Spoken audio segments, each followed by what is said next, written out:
Hello everyone. TNSRB annual planar release பண்ணியிருக்காங்க. நீங்க எல்லாரும் பார்த்துருப்பீங்க. மொத்தமா ஒரு 4 நோட்டிஃபிகேஷன் வந்து இந்த வருஷம் வரப்போறதா சொல்லியிருக்காங்க. ஃபர்ஸ்ட்டு டெக்னிக்கல் எஸ்ஐ, அடுத்து போலீஸ் கான்ஸ்டபிள், அடுத்து கான்ஸ்டபிள், அடுத்து வந்து எஸ்ஐ ரெக்ரூட்மெண்ட். இந்த 4 நோட்டிஃபிகேஷன பத்தியான details, age eligibility and education qualification இதெல்லாம் வந்து தெளிவா வந்து பார்க்க போறோம். இந்த வீடியோல ஃபர்ஸ்ட்டு பார்க்க போறது என்னன்னா, டெக்னிக்கல் எஸ்ஐ. ஸோ டெக்னிக்கல் எஸ்ஐயோட ஜாப் நேச்சர் உங்களுக்கு தெரிஞ்சது தான். இந்த ஜிபிஎஸ் யூஸ் பண்ணுறது, வயர்லெஸ் மைக்கு இது மாதிரியான டெக்னிக்கல் சப்போர்ட் எல்லாத்துக்கும் இந்த குரூப் தான் வந்து யூஸ் ஆகுறாங்க. பின்னாடி வந்து இவங்க தான் வேலை செய்கிறாங்க. ஸோ அதுக்கு எடுக்கிற வேலை தான் வந்து இந்த டெக்னிக்கல் எஸ்சியோட ஜாப் நேச்சரு. இப்போ வந்து என்ன ஏஜ் இருக்கணும் நமக்கு, எஜுகேஷன் குவாலிஃபிகேஷன் என்ன இருக்கணும், exam pattern and mark distribution என்னென்ன, சிலபஸ் என்ன அப்படிங்கிற 4 டாபிக் மட்டும் தான் இந்த வீடியோவில் பார்க்க போகிறோம். ஃபர்ஸ்ட்டு பாயிண்ட் ஏஜ் லிமிட் நமக்கு எவ்வளோ இருக்கணும் அப்படின்னு பார்த்தோம்னா, நீங்க ஜெனரல் கேட்டகரியா இருந்தீங்கன்னா 20லேருந்து 28.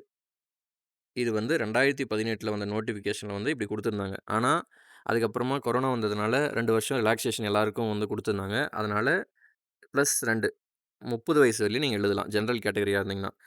பிசி, எம்பிசியா இருந்தீங்கன்னா 32 வயசு. எல்லாத்துலயும் +2 போட்டுக்கோங்க. 32 வயசு வரையிலும் எழுதலாம். இதுல 35 வயசு வரையிலும் எழுதலாம். இதுல 37 வயசு வரையிலும் எழுதலாம். இதுல 47, 47 இது மாரி +2 கொரோனா ரிலாக்சேஷன் இருக்கிறதுனால எல்லாத்துலயும் வந்து இதுல 2, 2 வயசு வந்து ஏத்தி குடுக்குறாங்க. இதுக்கு ஒரு ஜியோ ஆ இதில பார்த்தீங்கன்னா, 2026 9வது மாசத்துக்கு முன்னாடி வர நோட்டிஃபிகேஷன் எல்லாத்துக்குமே 2, 2 வருஷம் ரிலாக்சேஷன் தருவாங்க.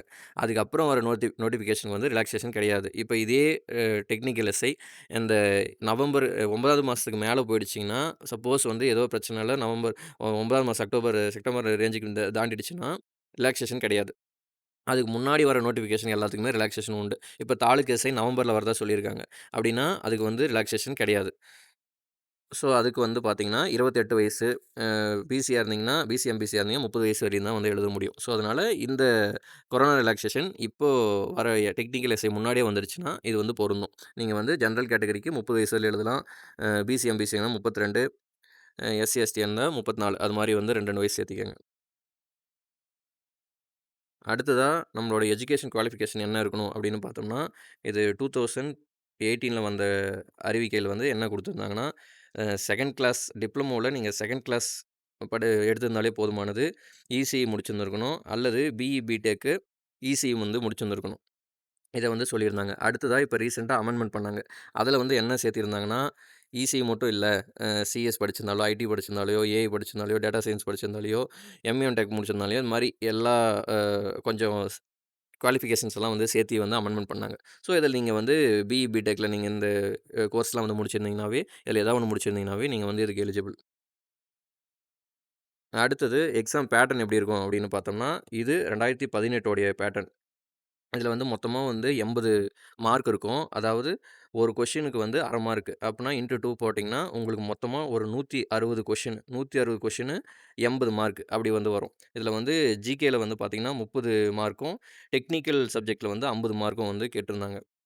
அடுத்ததா எக்ஸ்ட்ரா அடிஷனல் எஜுகேஷன் குவாலிஃபிகேஷன் வச்சிருந்தீங்கன்னா, அதுக்கு ஒரு 5 மார்க்கும், ஸ்பெஷல் மார்க்ன்னு சொல்லிட்டு இந்த என்சிசி, என்எஸ்எஸ், ஸ்போர்ட்ஸு இது மாரியான சர்டிஃபிகேட்லாம் வந்து வச்சிருந்தீங்கன்னா, அதுக்கு ஒரு 5 மார்க்கும், ப்ளஸ் அடுத்தது வந்து வைவா வைஸ்க்கு வந்து ஒரு 10 மார்க்கும். மொத்தமா 100 மார்க்குக்கான டெஸ்ட்டா வந்து இருந்தது. இப்ப வந்து ரீசென்ட்டா அமெண்ட்மென்ட் பண்ணாங்க.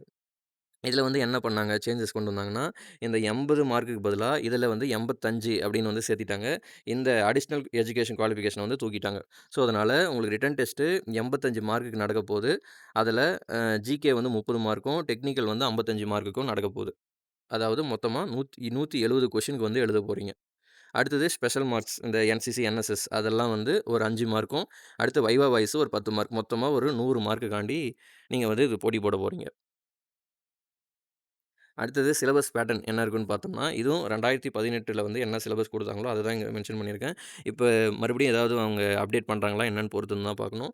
இப்போதைக்கு என்னென்ன டெக்னிக்கல் இத வச்சிருக்காங்க, சிலபஸ வச்சிருக்காங்கன்னா, electronic device and circuit and electronic circuit and machine, அடுத்து யூனிட் 3 வந்து மைக்ரோ எலக்ட்ரானிக்ஸு, மைக்ரோ ப்ராசஸர், அடுத்ததா நெட்வொர்க் ஆண்டனா இத பத்தி, அடுத்தது கம்யூனிகேஷன் இன்ஜினியரிங் பத்தி, அடுத்து புரோகிராமிங் பத்தி. ஸோ இதெல்லாம் வந்து டெக்னிக்கல் சிலபஸா வந்து வச்சிருக்காங்க 2018ல. அடுத்ததா வந்து ஒரு அந்த ஜிகே பார்ட்டுக்கு general science, history, geography, economics, polity, current events இது காமனா பேசிக்கா கேட்கறது தான். ஸோ இதுதான் வந்து சிலபஸா வச்சிருக்காங்க. ஸோ அவ்வளோதான்.